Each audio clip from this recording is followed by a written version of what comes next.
So today we celebrate the memorial of Saint Paul and Miki, and this martyrdom happened in Nagasaki.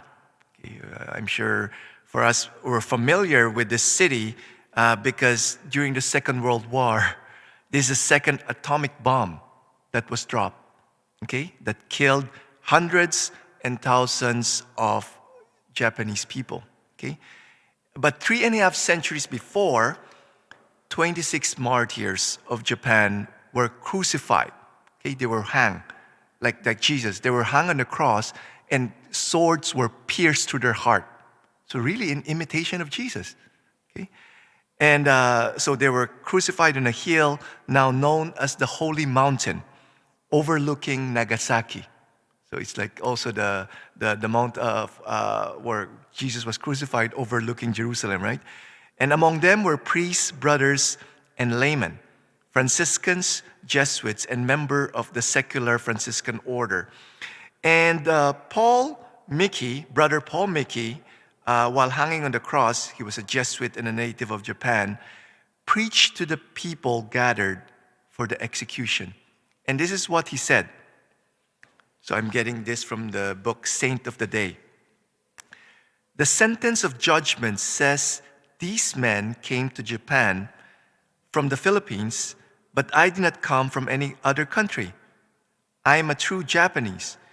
That only reason for my being killed is that I have taught the doctrine of Christ. I certainly did teach the doctrine of Christ. I thank God. It is for this reason I die. I believe that I am telling only the truth before I die. I know you believe me, and I want to say to you all, once again, ask Christ to help you to become happy. I obey Christ. After Christ's example, I forgive my persecutors. I do not hate them. I ask God to have pity on all, and I hope my blood will fall on my fellow men as a fruitful rain." Okay, beautiful. And as you know, St. Paul Miki and the companions, they were canonized in 1862. And for me, I was like thinking, what drove St. Paul Miki and the companions to give up their life? I'm sure if I were there hanging on the cross, like I would be terrified. But for them, yes, maybe there was fear, but there was another emotion that was stronger than fear, and that is love. Love for Christ and for his people that drove St. Paul Miki and the companions to offer up their life. Okay? And that's a beautiful thing, right? And because for us, we try to run away from suffering. Okay?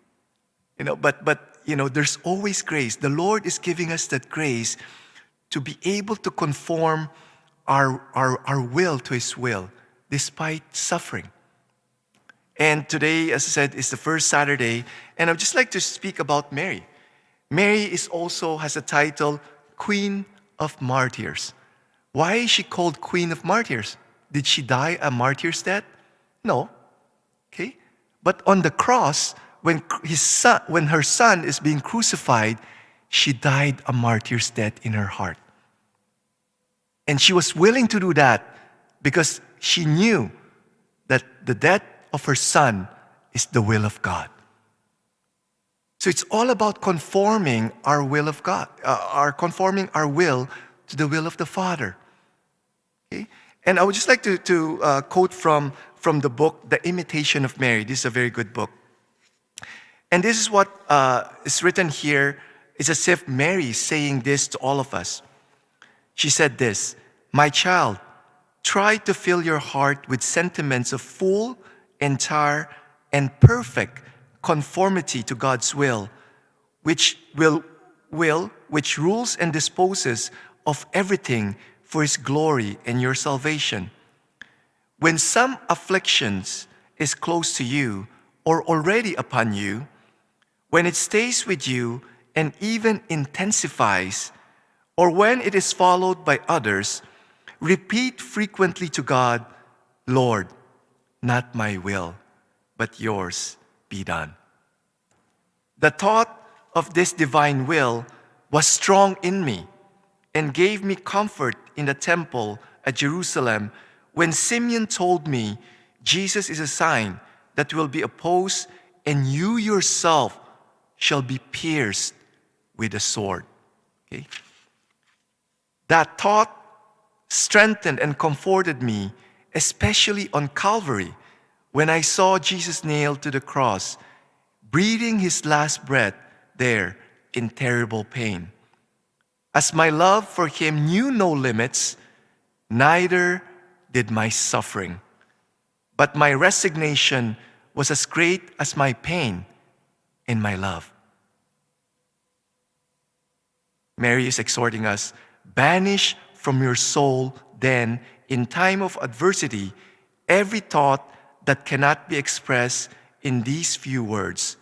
It is God's will. Okay?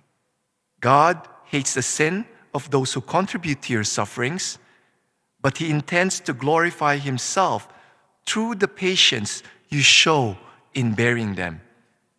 He permits your enemy's sins, but wills the consequence which will sanctify you. And the prayer, here in this book, it says, maybe we could pray this all together. Pay no heed, Lord, to my great repugnance for suffering. I want your glory and the fulfillment of your plans. And if your sufferings increase instead of lessening, say to him, yes, Father, I submit to these new afflictions because you have graciously willed it so. You will it, therefore I will it. You order it, therefore I obey. If I must die, die I shall.